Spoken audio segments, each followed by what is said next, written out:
Hi, my name is Daryl.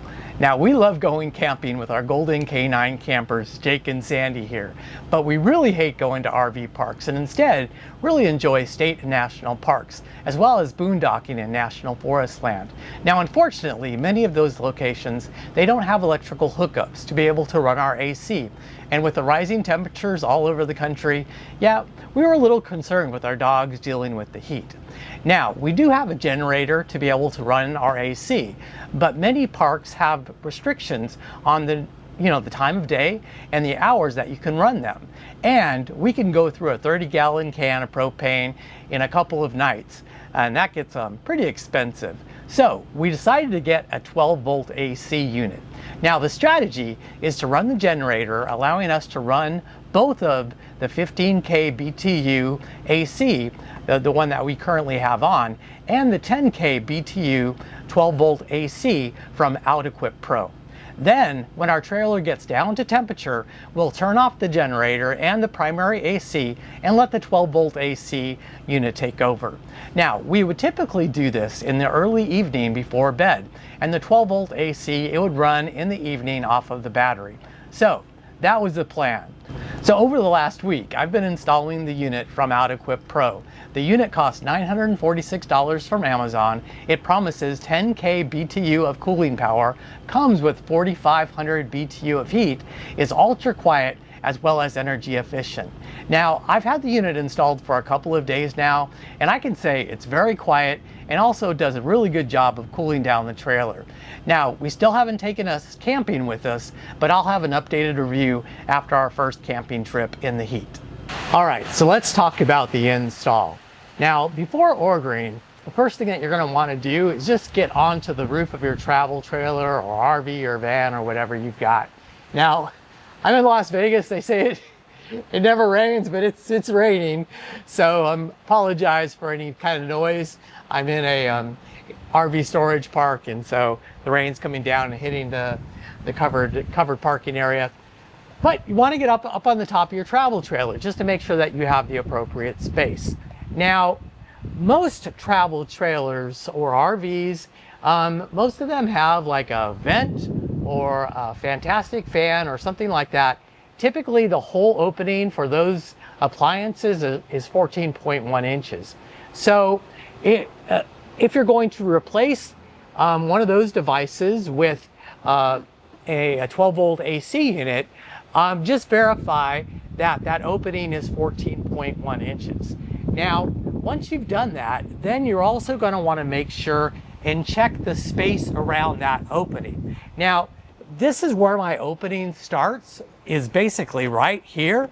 Now, behind the back of the unit, you need about somewhere between 14 and 18 inches of space, depending on kind of the clearance that you want to give your 12-volt AC. And I obviously didn't have enough space.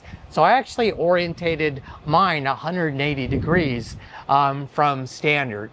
Now, I talked to OutEquipPro and they said that was fine, and so that's what I chose to do. Now, if you've got the space, then you want to go ahead and remove that appliance. Now, typically, you got a couple of screws to remove, and then the unit will just pull right out.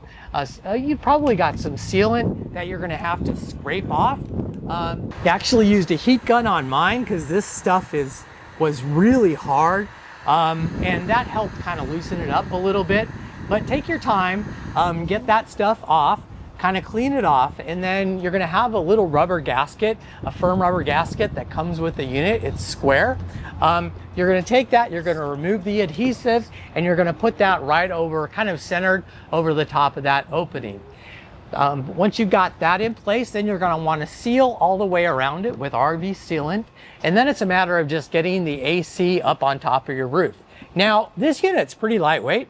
I would say it's 35 to 40 pounds or so, but trying to, carry something like that on a ladder up onto the top of a travel trailer, not easy. So me and my wife helped me out. We basically strapped it, so we put some straps around it. We put our ladder, my ladder up onto the roof.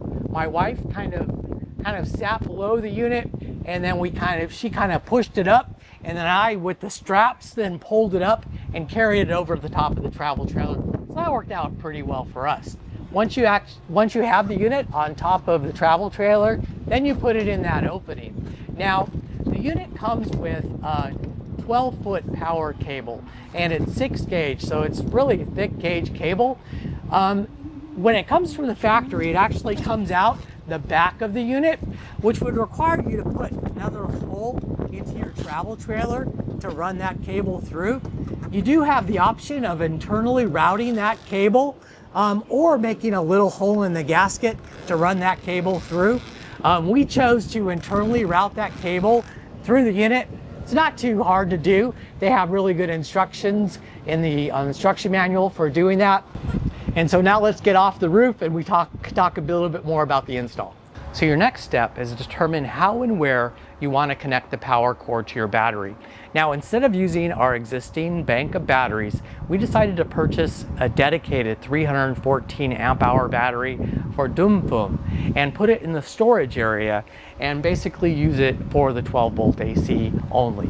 This allowed us to use the existing 12-foot power cord without having to worry about extending it, and it made running the cables just a little bit easier to that area. We also don't have to worry about it using our existing primary battery bank when using the 12 volt AC unit. Now, depending on your roof, you might need an extension kit. Anything over 3.5 inches from the top of your roof to the actual ceiling will require you to extend the air duct, which is an extension kit that can be purchased separately. You then install the mounting plate, which secures the AC unit to the roof, and secure it with the provided bolts. Now, it's likely that you're going to need to trim the provided bolts as well as the ducting on the indoor panel so that it sits flush with the ceiling. You're going to want to push it up into that air duct to see how much you need to trim. Now, I trimmed my bolts and ducting with a Dremel tool. You then connect the indoor panel with the wiring harness. Now, the connections are keyed to prevent you from installing them incorrectly. You then slip the decorative cover over the indoor panel. You push that indoor panel duct into the AC duct, ensuring a tight seal, and then screw in the pre-threaded holes to the AC's base.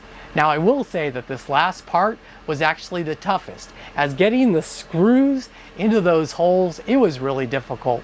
If I can offer some advice to the folks at OutEquipPro, I'd recommend some sort of angled flange, kind of like when you put that screw in there, it kind of directs it into the hole. That would make the process so much easier. Now, the last step is connecting the power cord to the battery and then turning on the unit. Now, you can control the unit with the touch panel on the device, this remote control, or an app. I actually really prefer the app. I played around with it just a little bit. Seems very intuitive. It gives you a lot of information. Now, within the app and within the remote, you can toggle between turbo mode, eco mode, and sleep mode. All right, so I mentioned the app, and actually I think this is the best way to use the unit. The remote control was just kind of a little funky.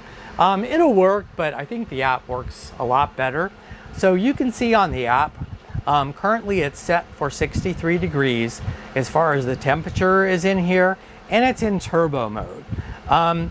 So currently what it's pulling as far as, well, let's look at the, so the voltage is currently 11.9 volts that it's getting from the battery, which is actually kind of low for a lithium battery.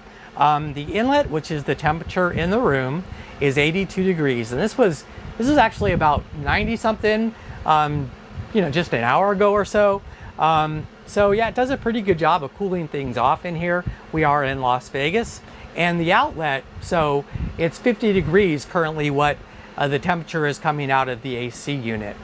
So right now we're in turbo mode. Let's see how many watts it's pulling. So let me go to my battery, and you can see that it's currently pulling 56 amps, and it's pulling 745 watts of power. So just to kind of compare this to my 15K BTU AC, the Coleman Mach unit, it pulls about 1500 amp or 1500 watts when it's cooling. So yeah, it's about half of that usage in turbo mode. And Yeah, I don't have much hair, so you can't really see my hair kind of flailing around, but the fan is really strong and it's nice and cool, super comfortable in here just using the 12-volt AC unit. So let me turn it on a different mode, and you can hear, I think pretty well, you can hear what it sounds like. It's a little loud, but typical from an AC unit, you know, at full power. Well, let's first just turn down the fan a little bit, and we'll see what the effect that has on the watts that's being pulled. So currently I'm at 5, so I turned that down actually to 3. And so that did quite a bit in reducing the noise that was coming out of the unit. And right now it isn't in turbo mode anymore. So because of the fact that I adjusted the fan, it took that turbo mode basically off. Now, let's turn turbo mode. Well, let's look and see what watts it's pulling. So now the amount of power that it's pulling, so it was pulling about 750 watts. Now it's only pulling 440 watts. So pretty significant amount of change. That's about, not quite half, but pretty much 2/3 the amount of power that it was pulling. And let's do one more little experiment here. Now, let's turn it on to sleep mode. So now it adjusts the fan automatically from a 3 to a 2. It didn't do anything to the temperature. The temperature stays at 64 degrees, but the fan is much lower. So let's see what that did to our watts that are being used. So now if I look at the watts that are being used, it's 333, actually 327 watts now. So compare that to the watts that my Coleman Mach 15K B2U unit uses, which is 1500 watts. It's about a fifth, right? So I've got a 100 amp hour battery currently. I'm still waiting for my 300 amp hour battery to show up. But on my 100 amp hour battery, it's gonna last almost 3 hours. So right now it's at 70%. So probably at 100%, it could easily do probably 3 or 4 hours, which is kind of like a, you know, you'd probably want this running 4 or 5 hours in the evening just to keep you cool. And in the early morning hours, you don't need it anymore. So a 100 amp hour battery could probably last you basically a night. Now I'm gonna have a 300 amp hour battery, so that would probably last me a good 3 nights. So if you want a weekend camping trip, get that 300 amp hour battery fully charged up and you should be good to go. So yeah, I really do enjoy the app. I think it gives you some really good information. Shows you the voltage that it's currently using, shows you the inlet, what temperature it is, shows you the outlet, what temperature it's currently at, as well as showing the voltage. And finally, there's a sleep mode. Now I did go into a timer, but it looks like that feature is coming soon, so they currently don't have that available. So I would like to kind of change, you know, experiment a little bit with the schedules and setting a timer up. I'll probably do once that feature is released, I'll probably do an updated video on that. So let me, I'll be back with my final thoughts. So we'll primarily use the lowest fan setting, as well as eco mode and sleep mode, as well as the scheduler when it comes available, to minimize energy use. And we'll recharge the battery through a combination of solar and an 80 amp lithium charger. I'm also going to use the lifetime smart shunt to keep track of battery usage.